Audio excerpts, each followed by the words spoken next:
गणेश गावातील एक साधारण शेतकरी होता. त्याचे जीवन साधे पण सुखी होते.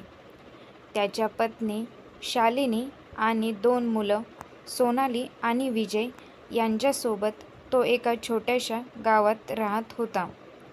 गावातील मातीच्या गंधाने आणि निसर्गाच्या सानिध्याने त्यांचे जीवन समृद्ध झाले होते.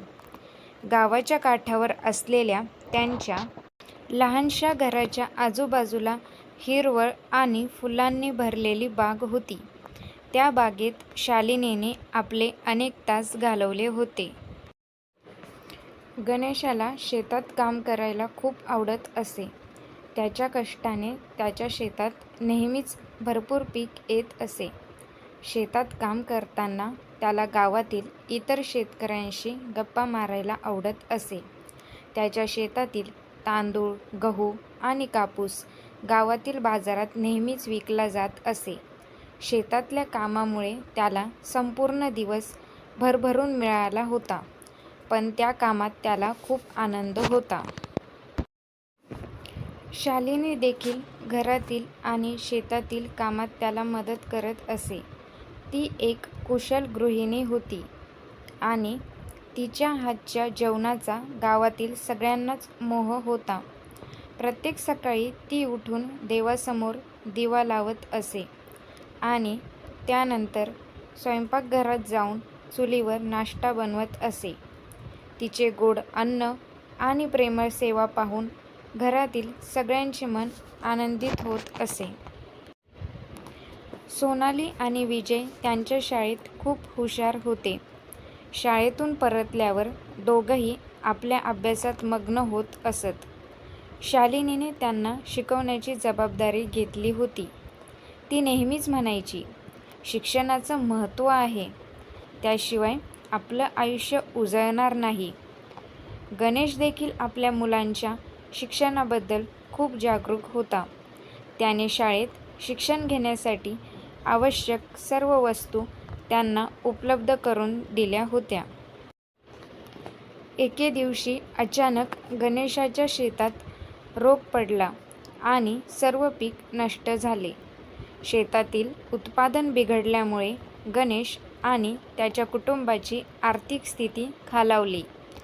घरातील पैसे संपल्यामुळे गणेशाला शेत विकून मोठ्या शहरात नोकरीसाठी जावे लागले. गणेशाच्या मनात गावातील आठवणी आणि शेतातील आनंद सदैव जागा होता. शहरात गणेशाला नोकरी मिळाली, पण तेथे जीवन खूप कठीण होते.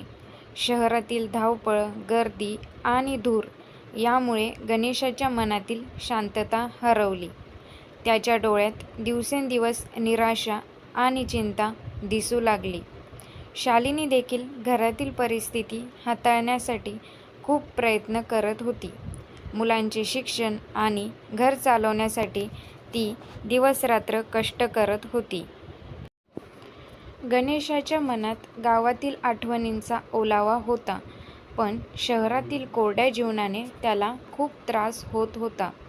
शालिनीने त्याला धीर देत म्हटले, आपण एकमेकांसोबत आहोत, कष्ट करून परिस्थिती सुधारू.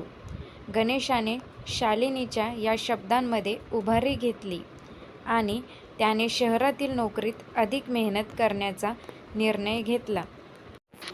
गणेशाच्या कष्टांमुळे हळूहळू त्यांच्या परिस्थितीत सुधारणा होऊ लागली. सोनालीने शिक्षणात उत्तम यश मिळवून एका मोठ्या महाविद्यालयात प्रवेश मिळवला. विजयने देखील अभ्यासात प्रगती दाखवली आणि त्याला स्कॉलरशिप मिळाली. शालिनीचा विश्वास होता की त्यांच्या कष्टाचे फळ नक्कीच गोड असेल. एका सुट्टीच्या दिवशी गणेशाला शेतात जाण्याची इच्छा झाली. तो आपल्या गावात परतला आणि शेतातील मातीला स्पर्श केला. त्याच्या डोळ्यातून आनंदाश्रू वाहू लागले. त्याला असे वाटले की त्याच्या जीवनातील सर्व दुःख एका क्षणात संपले आहे. शेतातील मातीचा सुगंध आणि निसर्गाचा स्पर्श त्याला पूर्वीच्या आठवणींमध्ये घेऊन गेला. शेतातील मातीच्या गंधाने गणेशाला पुन्हा नवचैतन्य मिळाले. त्याने ठरवले की शेतातील काम पुन्हा सुरू करायचे. शेतातील कामाच्या आठवणी त्याच्या मनात जिवंत होत्या. त्याच्या कष्टामुळे शेतातील पीक भरभराटीला येऊ लागले. गणेशाने आपल्या शेतात पुन्हा काम करण्याचा निर्णय घेतला. शहरातील नोकरी सोडून त्याने शेतात काम करायला सुरुवात केली. त्याच्या कष्टांमुळे शेतात भरपूर पीक येऊ लागले. गावातील लोकांना गणेशाचे पुनरागमन आणि त्याच्या कष्टांचे कौतुक वाटले. सोनालीने तिचे शिक्षण पूर्ण केले आणि ती गावात परतली. तिने गावातील मुलांसाठी एक शाळा सुरू केली. तिच्या शिक्षणामुळे गावातील मुलांना चांगले शिक्षण मिळू लागले. विजयने आपल्या शिक्षणामुळे एक मोठी नोकरी मिळवली आणि आपल्या कुटुंबासाठी आर्थिक मदत करू लागला. त्याच्या कष्टांनी कुटुंबाची स्थिती सुधारली. गणेश, शालिनी, सोनाली आणि विजय यांनी पुन्हा एकदा आपले जीवन आनंदाने भरून टाकले. त्यांच्या संघर्षाने आणि कष्टाने त्यांना नवीन जीवनाची दिशा मिळाली. गणेशाच्या मनात शेतातील मातीचा सुगंध आणि निसर्गाच्या सानिध्याची आठवण सदैव राहिली. त्याच्या जीवनात पुन्हा एकदा आनंदाचा पाऊस पडला.